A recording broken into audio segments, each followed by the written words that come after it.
आज का हमारा टॉपिक है इकाई योजना।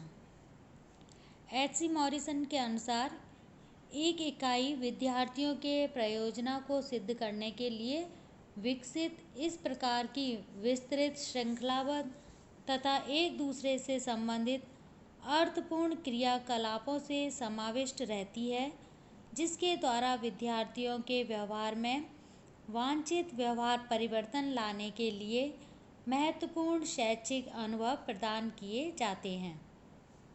एक ही आधार पर आधारित विभिन्न पाठों को एकत्रित किया जाता है, फिर उन पाठों को एक इकाई मानकर विभिन्न पाठ्यांश तैयार किए जाते हैं। इस एक इकाई के पाठ्यांशों पर हम एक सप्ताह तक बालकों से कार्य करवा सकते हैं। इस योजना को हम इकाई योजना कहते हैं। इकाई उपागम के प्रवर्तक प्रोफेसर एच.सी. मॉरिसन थे। उनके मतानुसार विषय वस्तु में दक्षता प्राप्त करने के लिए उसे इकाइयों में विभक्त करना चाहिए। इस प्रकार इकाई योजना से तात्पर्य एक ऐसे नियोजन से है जिसमें पाठ्यक्रम से संबंधित सत्र में किए जाने वाले कार्य को अध्यापक द्वारा छोटी छोटी परंतु सार्थक इकाइयों में बांट लिया जाता है। अब है इकाई योजना के उद्देश्यों में पाठ्यवस्तु को जीवन उपयोगी तथा व्यवहारिक बनाना, किसी एक समस्या, विचार, प्रयोजन पर केंद्रित पाठ्यवस्तु को विभिन्न घटकों में विभाजित करना, छात्रों को ज्ञान अर्जन के अवसर प्रदान करना। इसके साथ साथ पाठ्यवस्तु के इकाई के आधार पर उद्देश्य निर्धारित करना, शिक्षण विधि, सहायक सामग्री, गृह कार्य तथा मूल्यांकन प्रविधि का भी निर्धारण किया जाता है। अब है इकाई योजना के प्रकार। सामान्यतः इकाई योजना दो प्रकार की होती है, जिसमें पहली है पाठ्यवस्तु पर आधारित और दूसरी है अनुभव पर आधारित इकाई योजना। तो पाठ्यवस्तु पर आधारित इकाई योजना को हम तीन भागों में बांटते हैं। प्रकरण पर आधारित, ये वे इकाई योजनाएं होती हैं जो किसी प्रकरण या अध्याय पर आधारित होती हैं। दूसरी सिद्धांतों पर आधारित, ये वे इकाई योजनाएं हैं जो किसी शिक्षण सूत्र, नियम या सिद्धांतों पर आधारित होती हैं। और तीसरी है मूल पहलू पर आधारित, बालकों को वातावरण तथा संस्कृति का व्यवहारिक व वास्तविक ज्ञान प्रदान करने के लिए वातावरण या संस्कृति के किसी मूल पहलू को लेकर इस प्रकार की योजनाएं बनाई जाती हैं। और दूसरा है अनुभव पर आधारित इकाई योजनाएं। अनुभव पर आधारित इकाई योजनाएं भी तीन प्रकार की होती हैं, जिसमें पहली है रुचि पर आधारित। इस प्रकार की इकाई योजनाएं बालकों की रुचि पर आधारित होती हैं। दूसरा उद्देश्य पर आधारित, इन इकाई योजनाओं का आधार वह उद्देश्य होता है जो छात्रों को प्राप्त करना है।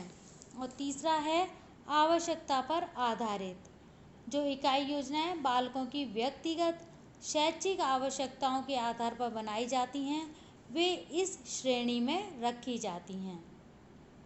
एक अच्छी इकाई योजना की विशेषता है कि वह पाठ्यक्रम को समय पर पूरा कराने में सक्षम हो।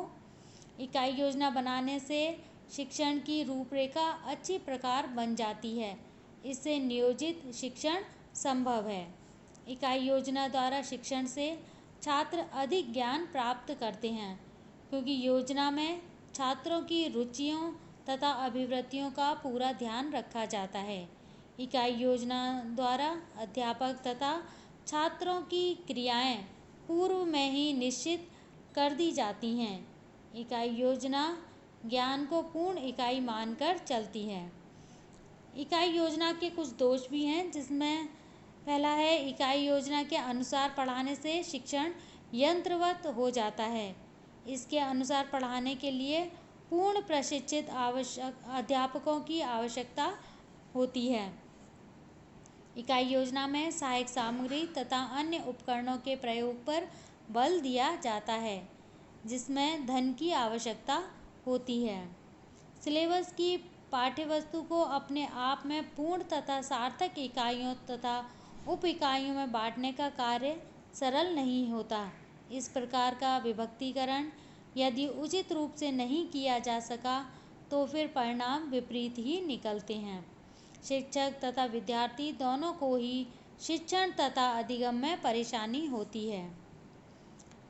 इन सीमाओं को देखते हुए ऐसा आभास होता है कि इकाई योजना गणित जैसे विषय के शिक्षण अधिगम के लिए एकदम अनुपयुक्त है।